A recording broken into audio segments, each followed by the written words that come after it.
ఎన్నో ఏళ్ళుగా కర్ణాటకని సొంతంగా చేసుకున్న తెలుగు ప్రజలకి, విద్యార్థులకి, తల్లిదండ్రులకి నా హృదయపూర్వక నమస్కారాలు. కర్ణాటక అనేది ఒక పవిత్రమైన భూమి. కర్ణాటక సాంప్రదాయాలు, సంస్కృతి చాలా గొప్పది. కన్నడ, తెలుగు ತುಂಬ ಸೇಮ್.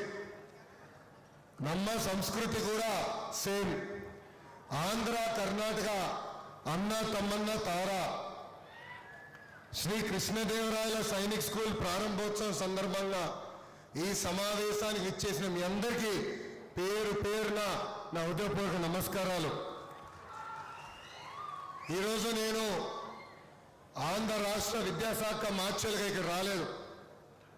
ఒక భారతీయుడిగా నేను మీ ముందర నుంచుంటున్నాను. ఇక్కడ ఎంతోమంది తల్లిదండ్రులు ఉన్నారు. వాళ్ళు ఒక ప్రశ్న అడగాలనుకుంటున్నా. ఇక్కడ ఎంతమంది మీ పిల్లలు డాక్టర్ అవ్వాలనుకుంటున్నారు? ఒకసారి చేతుల పైకి ఎత్తండి.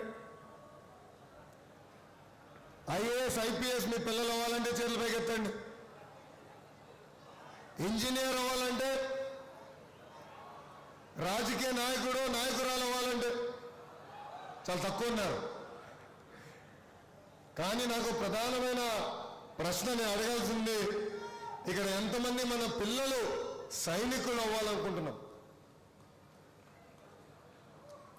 ఈరోజు మనందరం ఇక్కడ నుంచి మాట్లాడుకోగలుగుతున్నామంటే, ఇక్కడ నుంచుని ఈ సమావేశం ఏర్పాటు చేయగలుగుతున్నాం అంటే దానికి కారణం మన బార్డర్ దగ్గర సైనికులు మన కోసం పోరాడుతున్నారు. మనందరం చూసాం, ఉగ్రవాదులు పహల్గాంకి వచ్చి 26 మంది అమాయకులు భారతీయులను ఆనాడు చంపేస్తాం జరిగింది. మన ప్రధానమంత్రి నరేంద్ర మోడీ గారు ఆపరేషన్ సింధూర్ అని ప్రకటించి పాకిస్తాన్కి తగిన గుణపాఠం చెప్తాం జరిగింది.